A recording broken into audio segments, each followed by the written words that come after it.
ಒಬ್ಬ ಸಾಮಾನ್ಯ ಕುಟುಂಬದ ಹಳ್ಳಿಯ ಮಲೆನಾಡಿನ ಒಬ್ಬ ಹುಡುಗ ಯಾವ ಸಿನಿಮಾ ಬ್ಯಾಕ್ಡ್ರಾಪು ಯಾವುದೂ ಇಲ್ಲದೆ ಕನ್ನಡದ ಮೊಟ್ಟ ಮೊದಲ ರ್ಯಾಪ್ ಸಾಂಗ್ ಮಾಡಿ ಹುಡುಗಿ ಕ್ರೌಡ್ ನೋಡಿ ಕಾಲೇಜ್ ಸೇರಬೇಡ, ನೀನ್ ಅಡ್ಮಿಷನ್ ಫೀಸ್ ನೀ ಸೀಸ್ ಮಾಡಬೇಡ, ಫಸ್ಟ್ ಡೇ ಕಾಲೇಜ್ ನ ಬಂಕ್ ಮಾಡಬೇಡ, ನೀನ್ ಫಸ್ಟ್ ಕ್ಲಾಸ್ ನಲ್ಲಿ ಪ್ರಾಕ್ಸಿ ಹೇಳಬೇಡ. ಸಿನಿಮಾ ಹುಚ್ಚಿತ್ತು ಅಂಡ್ ಬರೀ ಫೋಟೋಗಳು ಪ್ರೊಫೈಲ್ ತಗೊಂಡು ತುಂಬಾ ಕಡೆ ಸೈಕಲ್ ಹೊಡೆದಿದ್ದೆ, ಎಲ್ಲೂ ಚಾನ್ಸ್ ಸಿಗ್ತಾ ಇರಲಿಲ್ಲ. ಒಂದಷ್ಟು ಸೀರಿಯಲ್ಗಳಲ್ಲಿ ಗೆಸ್ಟ್ ರೋಲು, ಫ್ರೆಂಡ್ ಕ್ಯಾರೆಕ್ಟರ್ ಸಣ್ಣ ಪುಟ್ಟ ಸಿಗ್ತಾ ಇತ್ತು. ಬಟ್ ಏನಕ್ಕೆ ಎಂಜಾಯ್ ಮಾಡ್ತಾರೆ, ಆ ಮ್ಯೂಸಿಕ್ಕು, ಆ ರಿದಮು, ಆ ಬ್ಯಾಂಗು.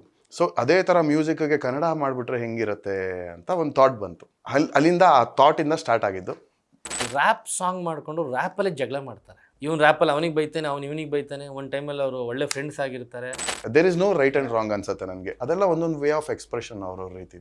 ಜೋಶ್ ಟೈಮಲ್ಲಿ ನೀನು ಅಬ್ಸರ್ವ್ ಮಾಡಿದ್ರೆ 2009 ನಂದು ಅವಾಗಿನ್ನೂ ನಾನು ಫೇಸ್ ಯೂತ್ 23-22 ಆ ಥರ ಫೇಸ್ಗೆ ಸೂಟ್ ಆಗೋ ಥರ ಕತೆಗಳು, ಆ ಥರ ಟ್ರೆಂಡ್ ಇರಲಿಲ್ಲ.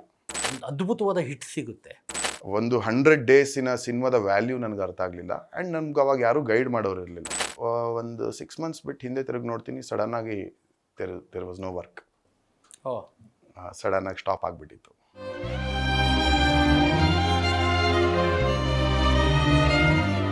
ಕಷ್ಟಪಟ್ಟು ತಗೊಂಡಿರೋ ಚಿನ್ನನ ಕಡಿಮೆ ಬೆಲೆಗೆ ಮಾರೋಕ್ಕಾಗತ್ತಾ? ಒಳ್ಳೆ ಬೆಲೆ ಸಿಗೋ ಕಡೆ ಮಾರಬೇಕು. ಇಷ್ಟು ಕಡಿಮೆ ಚಿನ್ನಕ್ಕೆ ಅಧಿಕ ಬೆಲೆ ಕೊಡೋದು ಅಭಯ ಗೋಲ್ಡ್ ಬಯರ್ಸ್ ಮಾತ್ರ. ಹಾಯ್, ಹಲೋ, ನಮಸ್ತೆ, ನಮಸ್ಕಾರ ಸ್ನೇಹಿತರೆ. ನೀವು ನೋಡ್ತಾ ಇದ್ದೀರಾ ಸ್ಪೀಡ್ ಪ್ಲಸ್ ಕರ್ನಾಟಕ. ನಾನು ನಿಮ್ಮ ಸಂದೀಪ್. ಒಬ್ಬ ಸಾಮಾನ್ಯ ಕುಟುಂಬದ ಹಳ್ಳಿಯ ಮಲೆನಾಡಿನ ಒಬ್ಬ ಹುಡುಗ ಯಾವ ಸಿನಿಮಾ ಬ್ಯಾಕ್ಡ್ರಾಪು ಯಾವುದೂ ಇಲ್ಲದೆ ಕನ್ನಡದ ಮೊಟ್ಟ ಮೊದಲ ರ್ಯಾಪ್ ಸಾಂಗ್ ಮಾಡಿ ಒಂದು ಸಿನಿಮಾದಲ್ಲಿ ಆಡಿಷನಲ್ಲಿ ಸೆಲೆಕ್ಟ್ ಆಗಿ ಹೀರೋ ಆಗಿ ಆನಂತರ ವಿಲನ್ ಆಗಿ ಎಲ್ಲಪ್ಪ ಸಾಕಷ್ಟು ಸಿನಿಮಾಗಳಲ್ಲಿ ಕಾಣೆ ಆಗೋದ್ರು. ಎಲ್ಲಿ ಹೋದ್ರು ಇವರು, ಅದ್ಭುತ ನಟ, ನೋಡೋಕ್ಕೆ ಚೆನ್ನಾಗಿದ್ದಾರೆ ಅಂತ ಯೋಚನೆ ಮಾಡ್ತಾ ಇರಬೇಕಾದ್ರೆ ಬಿಗ್ ಬಾಸಿಗೆ ಬರ್ತಾರೆ. ಬಿಗ್ ಬಾಸ್ 9ನೇ ಸೀಸನಲ್ಲಿ ರನ್ನರ್ ಅಪ್ ಆಗ್ತಾರೆ. ಆಮೇಲೆ ಆಚೆ ಬಂದಮೇಲೆ ಸೋಷಿಯಲ್ ಮೀಡಿಯಾಗಳಲ್ಲಿ ಮತ್ತು ಕೆಲವೊಂದು ಇಂಟರ್ವ್ಯೂಗಳಲ್ಲಿ ಕಾಣಿಸ್ಕೊತಾ ಹೋಗ್ತಾರೆ. ಈಗ ಮತ್ತೆ ಟ್ರ್ಯಾಕಿಗೆ ಬಂದು ಸಿನಿಮಾ ಮುಖಾಂತರ ಎಲ್ಲರೆದುರುಗಡೆ ಬರೋಕ್ಕೆ ರೆಡಿಯಾಗಿದ್ದಾರೆ. Is none other than Kannada ಚಿತ್ರರಂಗದ ಜೋಶ್ ಸಿನಿಮಾದ ಮುಖಾಂತರ ಕನ್ನಡ ಬೆಳ್ಳಿತೆರೆಗೆ ಪರಿಚಯರಾದಂಥ ನಟ, ನಮ್ಮ ನಿಮ್ಮೆಲ್ಲರ ಪ್ರೀತಿಯ ರಾಕೇಶ್ ಅಡಿಗ. ಹೇಗಿದ್ದೀರಾ? ಸೂಪರ್ ಆಗಿದ್ದೀನಿ. ಇವಾಗ ಹಳೆ ಫ್ರೆಂಡು ನಿಮ್ಮನ್ನ ಹೋಗಿ ಬನ್ನಿ ಅನ್ಬೇಕಾ, ಹೋಗು ಬಾ? ನಾನು ಅದೇ ಕ್ವಶನ್ ಇರೋದು, ಹೆಂಗೆ ಮಾತಾಡ್ಬೇಕು ಈಗ? ಹೋಗಿ ಬನ್ನಿ ಅನ್ಬೇಕಾ? ಬಟ್ ಇಂಟರ್ವ್ಯೂ ಆಚೆ ನಾನು ಏನು ಮಗ ಚೆನ್ನಾಗಿದೆಯಾ ಅಂತಾನೆ ಮಾತಾಡ್ಸ್ಬೋದು. ಅಲ್ಲ, ಹಾಗೆ ಮಾತಾಡ್ತಾ ಇದೀವಿ ನಾವು, ಹಾಗೆ ಕ್ಯಾಶುವಲ್ ಆಗಿ ಮಾತಾಡೋಣ. ಓಕೆ, ಈ ವೇದಿಕೆಯ ಡಿಗ್ನಿಟಿ ತೊಂದರೆ ಇಲ್ಲ ಅಂದ್ರೆ ಹೇಗಿದೆಯಾ, ಹೋಗು ಬಾ ಅಂತ ಮಾತಾಡೋಣ. ಯಾಕಂದ್ರೆ ಸುಮಾರು ಒಂದು ಥ್ಯಾಂಕ್ ಯು 15-16 ವರ್ಷದಿಂದ ಒಬ್ರೊಬ್ರು ನೋಡ್ತಾ ಇದ್ದೀವಿ. ಹೌದು, ಒಂದು ಅವಾಗಷ್ಟೇ ಮೀಸೆ ಗಡ್ಡ ಬೆಳೆಯೋ ಟೈಮಿಂದ ಸ್ನೇಹಿತರಾಗಿ ಇವಾಗ ಆಲ್ಮೋಸ್ಟ್ ಸ್ಟ್ರಗಲ್ ಮಾಡ್ತಾ ಇದ್ವಿ. ಅವಾಗ ರೂಮಲ್ಲಿ ಕುತ್ಕೊಂಡು ಕತೆಗಳು ಮಾಡ್ತಾ ಇದ್ವಿ. ನೆನಪಿದಾವೆಲ್ಲ? ಖಂಡಿತ. ಹೇಗಿದೆ ಅವತ್ತಿನ ಕಾಲಕ್ಕೂ ಇವತ್ತಿನ ಕಾಲಕ್ಕೂ ಅಡಿಗ? ಸೇಮ್ ಇದೆ. ಆ್ಯಕ್ಚುಲಿ ಆವಾಗ ಬೇರೆ ಥರ ಚಾಲೆಂಜ್ಗಳು, ಇವಾಗ ಬೇರೆ ಥರ ಚಾಲೆಂಜ್ಗಳು, ಸಿಲೆಬಸ್ ಬೇರೆ ಅಷ್ಟೇ. ಬಟ್ ಆ್ಯಕ್ಚುಲಿ ಅವತ್ತು ಅರ್ಬನ್ ಲ್ಯಾಡ್ಸ್ ಅಂತ ಒಂದು ಸಾಂಗ್ ಮಾಡ್ಬೇಕಾರೆ ಸಮೀರು, ಅಲೋಕ್, ನಿಮ್ಮದೊಂದು ಟೀಮು ಎಲ್ಲ ಒಟ್ಟಿಗೆ ಸೇರ್ಕೊಂಡು ಮಾಡ್ಬೇಕಾರೆ ಏನಕ್ಕೆ ರ್ಯಾಪ್ ಸಾಂಗ್ ಮಾಡಬೇಕು ಅಂತ ಬಂತು? ಯಾಕಂದರೆ ನಾರ್ಮಲಾಗಿ ಈ ಫ್ಯಾಮಿಲಿ ಬ್ಯಾಕ್ಗ್ರೌಂಡ್ ಎಲ್ಲಾದರೂ ಒಂದು ಕನೆಕ್ಟ್ ಆದಾಗ, ಸಿನಿಮಾ ಇಂಡಸ್ಟ್ರಿಗೂ ಆ ಥರ ಆದಾಗ ಮಕ್ಕಳಿಗೆ ಆ ಥರ ಒಂದು ಥಾಟ್ ಬರುತ್ತಲ್ಲ ಒಂದು. ಬಟ್ ನಿಂಗೆ ಏನಿತ್ತು ಅವತ್ತಿನ ಕಾಲದಲ್ಲಿ? ಸಿನಿಮಾ ಹುಚ್ಚಿತ್ತು ಆ್ಯಂಡ್ ಬರೀ ಫೋಟೋಗಳು ಪ್ರೊಫೈಲ್ ತೊಗೊಂಡು ತುಂಬ ಕಡೆ ಸೈಕಲ್ ಹೊಡೆದಿದ್ದೆ, ಎಲ್ಲೂ ಚಾನ್ಸ್ ಸಿಗ್ತಾ ಇರಲಿಲ್ಲ. ಒಂದಷ್ಟು ಸೀರಿಯಲ್ಗಳಲ್ಲಿ ಗೆಸ್ಟ್ ರೋಲು, ಫ್ರೆಂಡ್ ಕ್ಯಾರೆಕ್ಟ್ರು ಸಣ್ಣ ಪುಟ್ಟ ಸಿಗ್ತಾ ಇತ್ತು. ಸೊ ಅವಾಗ ಏನು ಅಂದ್ಕೊಂಡೆ, ಓಕೆ ಎಲ್ಲರೂ ಫೋಟೋ ಕೊಡ್ತಾರೆ, ಎಲ್ಲರೂ ಹಿಂಗೆ ಮಾಡ್ತಾರೆ, ಏನಾದ್ರು ಒಂದು ಡಿಫ್ರೆಂಟ್ ಅಪ್ರೋಚ್ ಟ್ರೈ ಮಾಡಬೇಕು. ಆವಾಗ ಒಂದಷ್ಟು ಸಿಂಗರ್ಗಳು just because they are singer famous ಅಂದ ತಕ್ಷಣ ಸಿನಿಮಾಲಿ ಚಾನ್ಸ್ ಸಿಕ್ಕಿದ್ದು ಯಾವುದೋ 1-2 ಸಿನಿಮಾಲಿ ನೋಡಿದೆ. ಸೊ ಹಾಗೆ ಯೋಚನೆ ಮಾಡ್ತಾ ಪ್ಯಾರಲಲ್ಲಿ ಏನಾಗ್ತಾ ಇತ್ತು, ಅದೇ ಸೀಕಿಂಗ್ ಝೋನಲ್ಲಿರುವಾಗ ಈ ಪಬ್ಗಳಲ್ಲಿ ಅಲ್ಲಿ ಇಲ್ಲೆಲ್ಲ ಇಂಗ್ಲೀಷ್ ಹಾಡನ್ನ ತುಂಬ ಎಂಜಾಯ್ ಮಾಡ್ತಾರೆ. ಬಟ್ ಅವ್ರಿಗೆ ಲಿರಿಕ್ಸು ಅರ್ಥ ಆದ್ರೂ ಆ ಸ್ಲ್ಯಾಂಗು, ಆ ನೇಟಿವಿಟಿ ಗೊತ್ತಾಗಲ್ಲ. ಬಟ್ ಏನಕ್ಕೆ ಎಂಜಾಯ್ ಮಾಡ್ತಾರೆ, ಆ ಮ್ಯೂಸಿಕ್ಕು, ಆ ರಿದಮು, ಆ ಬ್ಯಾಂಗು. ಸೊ ಅದೇ ಥರ ಮ್ಯೂಸಿಕ್ಗೆ ಕನ್ನಡ ಮಾಡಿಬಿಟ್ರೆ ಹೆಂಗಿರುತ್ತೆ ಅಂತ ಒಂದು ಥಾಟ್ ಬಂತು. ಅಲ್ಲಿಂದ ಆ ಥಾಟಿಂದ ಸ್ಟಾರ್ಟ್ ಆಗಿದ್ದು. ಆ್ಯಂಡ್ ಪಬ್ ಅಂದ ಕೂಡಲೇ ನಂಗೆ ನೆನಪಾಗುತ್ತೆ, ಇವಾಗ ಏರಿಯಾದಲ್ಲೂ ಪಬ್ ಇದ್ದಾವೆ. ಅವತ್ತು ಪಬ್ಗೆ ಹೋಗ್ಬೇಕು ಅಂದರೆ ಜೇಕ್ಯೂಬ್ಸ್, ಇಲ್ಲ ಅಂದರೆ MG ರೋಡು. ಹೌದು, ಬ್ರಿಗೇಡು MG ರೋಡ್ ಹೋಗ್ಬೇಕು. ನಮ್ಗೆ ಅವಾಗ ಫೇವ್ರೆಟ್ ಸ್ಪಾಟು BDI ಸೆಕೆಂಡ್ ಸ್ಟೇಜಲ್ಲಿರೋ ಜೇಕ್ಯೂಬ್ಸ್. ಅಲ್ಲಿಗೆ ಹೋಗ್ತಾ ಇದ್ವಿ. ಅಲ್ಲಿ ಹಿಪ್ ಹಾಪ್ ನೈಟ್ ಇರೋದು, ರಾಕ್ ಇರೋದು, ಅಂದರೆ ಮ್ಯೂಸಿಕ್ಗೋಸ್ಕರ ಹೋಗ್ತಾ ಇದ್ವಿ ನಾವು. ಮ್ಯೂಸಿಕ್ ತುಂಬ ಕ್ರೇಜ್ ಇತ್ತು. ಸೊ ಅದು ಹಾಗೆ ನಮ್ಮ ನೇಟಿವಿಟಿಗೆ ಮರ್ಜ್ ಆಯಿತು. ಯಾಕಂದರೆ ಕನ್ನಡಕ್ಕೆ ರ್ಯಾಪ್ ಅನ್ನೋದು ಅದೇ ಮೊದಲನೇ ಬಾರಿ. ಬೇರೆ ಲ್ಯಾಂಗ್ವೇಜ್ ಎಲ್ಲ ರ್ಯಾಪ್ ಇತ್ತು. Actually to be honest officially ನಾನು ಅಂತ ಹೇಳ್ಬೋದು. ಬಟ್ ನಮ್ಗೆ ಗೊತ್ತಿಲ್ಲ, ಬೆಳಕಿಗೆ ಬಂದಿಲ್ಲ ಅಫಿಷಿಯಲಿ ಅಂತ ಹೇಳ್ಬೋದು. ಅದಕ್ಕೆ ನಾನು ಅದನ್ನು ಐಡೆಂಟಿಫೈ ಮಾಡ್ಕೊಳಕ್ಕೆ ಅಷ್ಟೊಂದು ಇಷ್ಟಪಡಲ್ಲ. ಅವತ್ತು ಬರ್ದಿರೋ ಒಂದು ಸಾಂಗು ಮಾಡಬೇಡ ಅಂತ ಇವತ್ತಿಗೂ ಏನು ಮಾಡಬಾರ್ದಂಗಾದ್ರೆ? ಓ ಥ್ಯಾಂಕ್ ಯು, ಒಳ್ಳೆ ಐಡಿಯಾ ಕೊಟ್ಟೆ. ಮಾಡಬೇಡ 2 ಬರಿತೀನಿ, ತುಂಬ ಇದೆ. ಬರಿ ಆದಷ್ಟು ಬೇಗ ಬರಿ. ಬಟ್ ಇವತ್ತಿನ ಯೋಚನೆ ಮಾಡಿದ್ರೆ ಅವತ್ತಿನ ಸಾಂಗು ಈಗ ಹೇಳಬೇಕು ಅಂದರೆ ಆ ಸಾಂಗಿಂದ ಸ್ಟಾರ್ಟ್ ಮಾಡೋಣ, ಒಂದು ಲೈನ್ ಬರಲಿ ಹಂಗೆ. ಅದೇ ಇವಾಗ ಮಾಡಬೇಡ ಅದು ಲಾಸ್ಟ್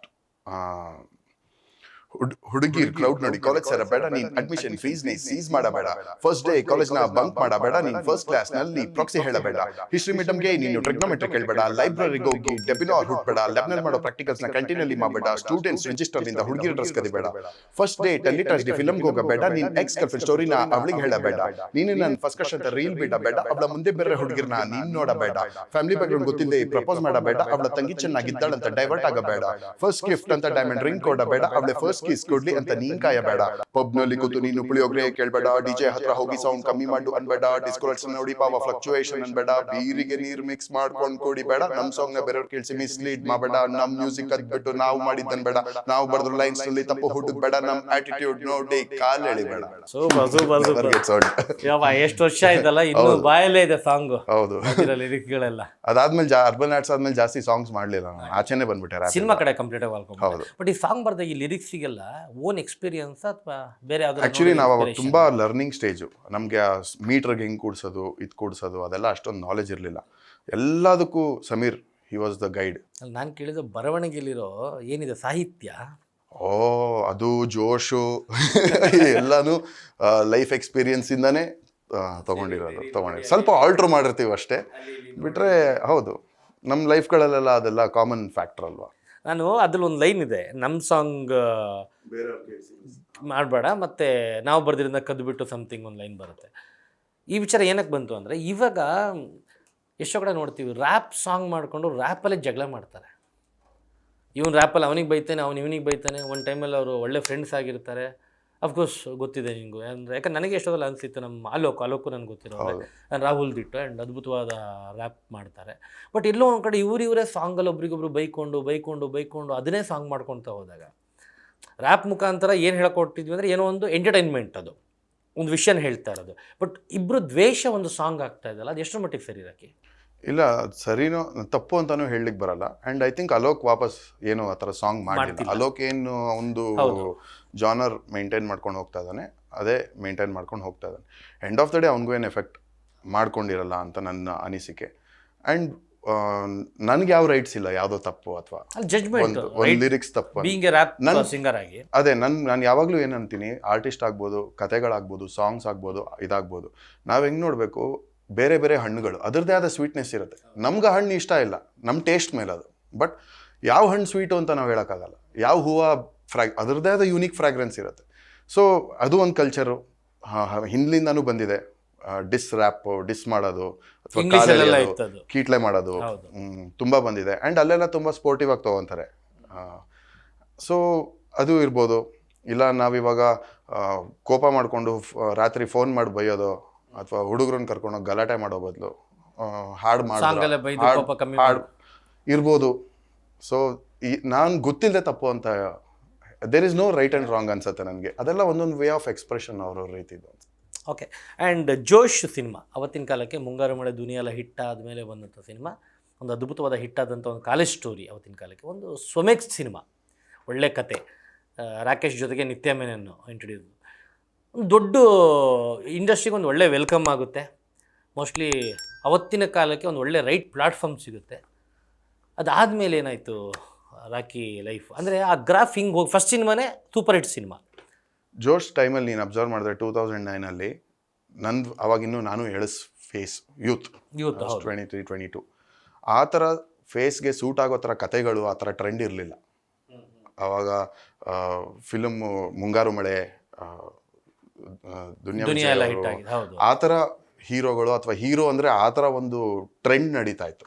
ಅದು ಎಲ್ಲದ್ರ ಮಧ್ಯೆ Josh, because of the story, because of Shivamani sir and Babu sir, ಆ ಪ್ರೊಡಕ್ಷನು, ಆ ಟೀಮು ಒಂದು ಸೂಪರಾಗಿ ನಮ್ಮನ್ನು ಇಡ್ತು. ಇಟ್ಟಾಗ ಅದನ್ನು ಕರ್ಕೊಂಡು ಹೋಗೋಕ್ಕೆ ಆ ಸ್ಪೇಸ್ ಇರಲಿಲ್ಲ ಇಂಡಸ್ಟ್ರೀಲಿ, ಆ ಸ್ಪೇಸ್ ಇರಲಿಲ್ಲ. ಆ್ಯಂಡ್ ನಮಗೆ ಅವಾಗಿನ್ನೂ ಯಂಗ್ಸ್ಟರ್ಸ್ ನಾವು.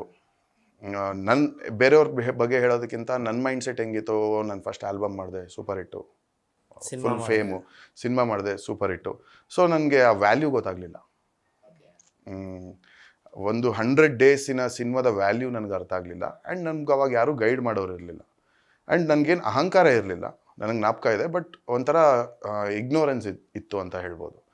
ಅದಾದಮೇಲೆ ಈ ಥರ ಯಾವ ಒಳ್ಳೆ ಪ್ರೊಡಕ್ಷನ್ ಸೆಲೆಕ್ಟ್ ಮಾಡಬೇಕು, ಒಳ್ಳೆ ಇದಿರಬೇಕು, ಹಂಗಿರಬೇಕು, ಪಬ್ಲಿಸಿಟಿ ಹೆಂಗೆ ಮಾಡಬೇಕು, ಅದು ಏನೂ ಐಡಿಯಾ ಇಲ್ಲ. ಸೊ ಪಾಟ್ಗೆ ಹೋಗ್ತಿದ್ವಿ, ಆ್ಯಕ್ಟಿಂಗ್ ಮಾಡ್ತಿದ್ವಿ, ಚೆನ್ನಾಗಿದೆಯಾ ಅಂತ ಮಾನಿಟ್ರಲ್ಲಿ ನೋಡ್ತಾ ಇದ್ವಿ, ಬರ್ತಾಯಿದ್ವಿ.